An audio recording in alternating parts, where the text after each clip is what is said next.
Thanksgiving is a 2023 slasher horror movie, directed by Eli Roth from a screenplay written by Jeff Randall and a story by Roth and Randall. It's based on Eli Roth's mock trailer of the same name from the 2007 film Grindhouse, and stars Addison Rae, Patrick Dempsey, and Rick Hoffman.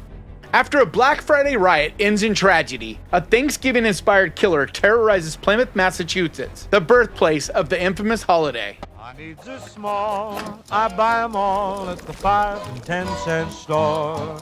Oh, I've got plenty to be thankful for.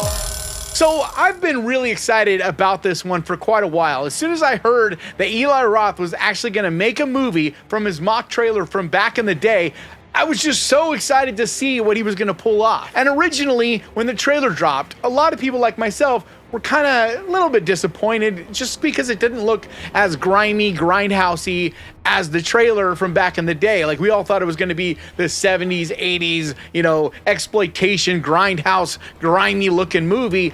And it wasn't. From the trailer, it's much more of this well-polished, modern-day horror movie, slasher. And so I was not sure what to think going into this. If anything, I thought, okay, it's going to probably be fun, but, it's not going to have what I was really hoping it would have. And I also saw a few reviews of people I'm not going to talk about, but mentioned that they didn't think it went far enough, that they didn't think it was brutal enough or gory enough or grimy enough or any of that. And so that lowered my expectations even further. But all I can say is my own personal feelings and my own thoughts on this movie, and I'm in love with it. I absolutely had a complete and utter blast with this movie because it's just so fun. It's self-aware. It knows what it's trying to do. And it walks this really fine line that is really hard to do. And I don't know if anybody can really do it as well as Eli Roth, at least in this. Because as much as I enjoy Eli Roth's movies, I think this is probably the most entertaining one he's done to date.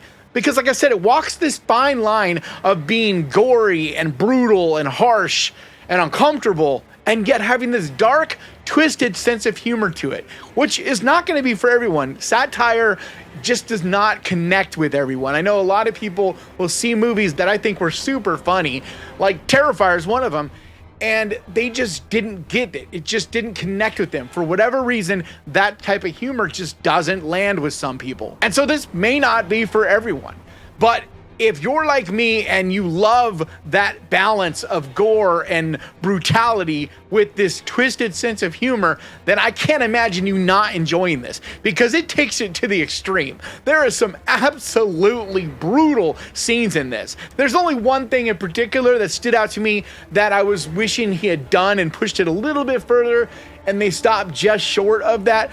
But then there was other scenes, some really brutal kills, and gory graphic things that made up for it. And I think it was really original in its creative uses of the holiday and how to kill people and yet still keep it on point and on theme. This movie's a blast to me, and I really could see there being a lot of sequels to this. This feels like something I think we're going to see every year, or at least every other year for quite a while, like the newest Saw type of deal where you can look forward to every year there being a new Thanksgiving horror movie coming out. And I'm into that. I'm so excited to see that happen. And I just hope that everybody else enjoys this as much as I did. As a matter of fact, I plan to go to the drive-ins and see it again tonight, because I just had that much fun with it. And it's well acted. I mean, I know a lot of people were questioning how well Addison Rae would perform in this because, she's a famous social media influencer type of personality and not per se what you would think of as an actress.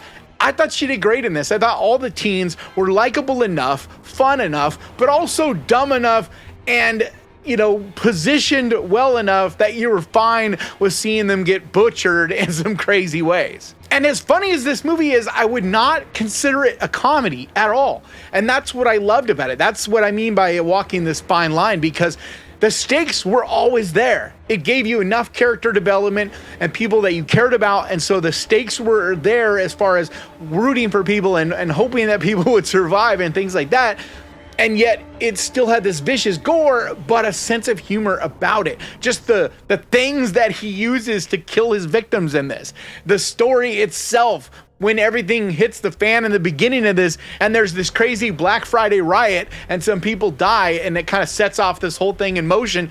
there's funniness to that. I found myself just laughing out loud, and yet it still was brutal. It still had this intense feeling. You were still on the edge of your seat. It had some fun jump scares, but it didn't overuse those either. It just has this sense of a throwback slasher, something that reminds me of stuff from the early 90s and the 80s, and just you could just feel that Eli Roth is a fan of horror. He gets it. He knows what we're craving. He knows what we want to see, and he gave us that. You could tell that there's a sense of fun to this, like that he was enjoying making this, that everybody involved in this movie enjoyed it. And you could just tell that everybody was trying their best. They wanted to make something here, but also really enjoying it. It wasn't just a cash grab by any means. This does not feel hollow and empty and like just another, run-of-the-mill slasher thrown out there to make money. And it has some fun twists and turns throughout the movie, especially with you not knowing who the killer is, and it keeps you guessing the entire time.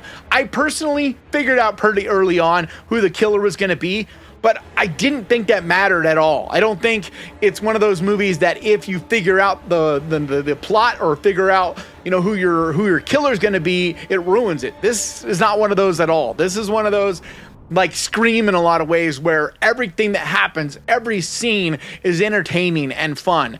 And yet it does still have a story. It's not just this, gore fest with no point or reason. It felt like, like I said, you're invested in these characters. You are rooting for people. You're, wondering what's going to happen next. And it looks great. Like the gore, the special effects, there's a lot of practical stuff done in this, and it's fantastic. And when there is CGI used, I thought it was a perfect blend to keep it having that old school horror movie flair. But this is a movie that takes place now. It's not supposed to be a throwback to the past. It's not trying to do that like we've seen a lot of movies do that, where it's trying to be in the 90s, trying to be in the 80s or whatever. No, this is now. This takes place now and in this day, but it still captures that old school slasher kind of vibe. You can feel nods to all these famous ones that we've loved for generations. But I'm not going to say this is like the greatest movie ever made. That's not the type of movie that he tried to make. This is a very fun movie. It's a movie that I think is going to be timeless and entertaining for a long time. And the fact that we finally have one for Thanksgiving, I just think is so awesome, because for the longest time, we didn't have much when it comes to Thanksgiving. There's a few other holidays too. It's like people need to get around to making some quality horror movies that connect to some of these holidays. I just think it would be fun. But this one in particular, it's just good to see someone capture that and give us what we want. When people have talked about a Thanksgiving horror movie, a Thanksgiving slasher, the elements you want to see, they're here. The nods, the jokes, the different interesting ways that they tie the holiday in. You never lose sight that this is Thanksgiving. This is a movie that's not only taking place on Thanksgiving, but it's using Thanksgiving as inspiration for its kills and these creative things that happen that connect in one way or another. If it's a parade element or a Thanksgiving dinner element, there's all these different things that are twisted and dark and yet humorous. I just had an absolute blast with this movie. I cannot stress how much I think it's just a super entertaining, good time, kind of popcorn horror movie. And in my opinion, this is the best slasher movie this year, and could be one of the best we've seen in quite a while. Because besides maybe Terrifier 2, there's not any other slashers that jump to mind that are at this movie's level as far as entertainment, quality of kills, like all the things that you want to see when you watch a slasher. And one of the important things in a slasher, in my opinion, is that the killer seems menacing, but also looks cool, looks creative, looks unique enough. And I wasn't sure if he was going to look cool enough, or if he was going to be intimidating enough or badass looking enough to really make this movie work. Because he's meant to be like this pilgrim looking guy.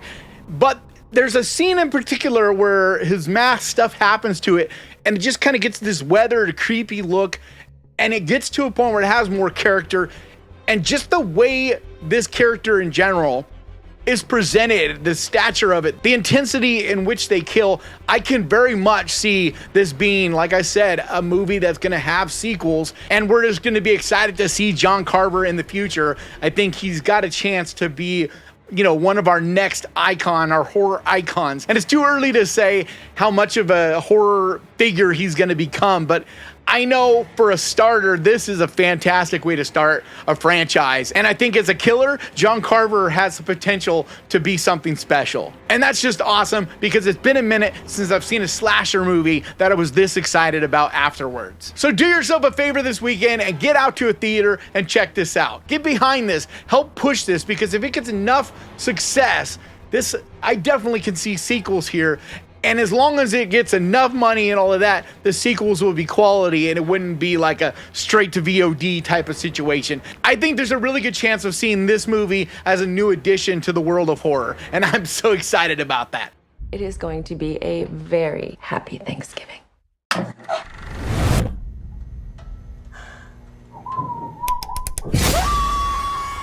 But that's going to do it for me today. Thank you so much for checking this out. If you enjoyed this, do me a favor. Hit the subscribe button and ding that little bell, because that is the best way to keep track of this channel. And when I do videos like this, and I do videos like this every single week, I also want to give a huge, massive, enormous thank you to the Ghost Pirate crew, to you guys over on Patreon, and to the channel members over here. You guys absolutely mean the entire world to me. And if you would like to help support this channel and keep the lights on around here, there's a link down in the description for Patreon. Or if you want to help the channel over here and become a channel member for a couple bucks, there's a button right down there that says join. But like always, thank you so much for watching. Please crush that like button, and remember, guys, horror can be fun. If you enjoyed this, click right here to watch my review of When Evil Lurks. And I'll see you guys next time.